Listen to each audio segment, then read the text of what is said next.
Ken, Sí. vamos a aprender idiomas, ¿ok? Ajá. Alright.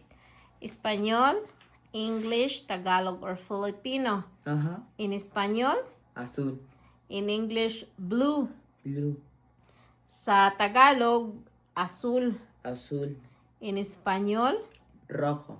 in English, red. Red. Sa Tagalog, pula. Pula. In español, Negro. in English, black. Black. Sa Tagalog, itim. Itim. In español, Rosa. in English, pink. Pink. Sa Tagalog, kulay rosas. Kulay rosas. In español, Café.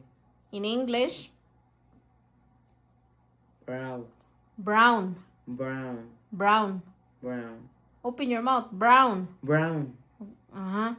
Tagalog, Kayumangi. kayumanggi. Kayumangi. Kayumanggi. Kayumangi. Ajá. Gi. Gi. Kayumangi. Kayumangi. En español, Amarillo. in English, yellow.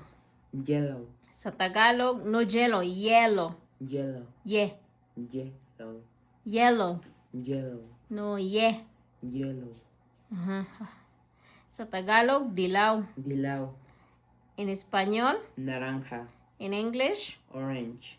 sa Tagalog. Kulay kahil. Very good, ¿entendiste? Sí. Okay. How do you say azul in English? Blue. How about sa Tagalog? Azul. How do you say rojo in English? Red. Sa Tagalog? Pula. Very good. How do you say negro in English? Black.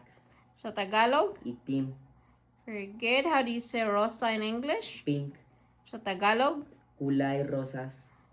Very good. How do you say cafe in English? Brown. Sa Tagalog? Kayumangi. Kayumanggi. Kayumangi. Okay. How do you say amarillo in English? Yellow. Huh? Yellow. Okay. How about sa Tagalog? Dilaw. Very good. How do you say naranja in English? Orange. Okay. How about sa Tagalog? Kulay kahil. ¿Entendiste? Sí.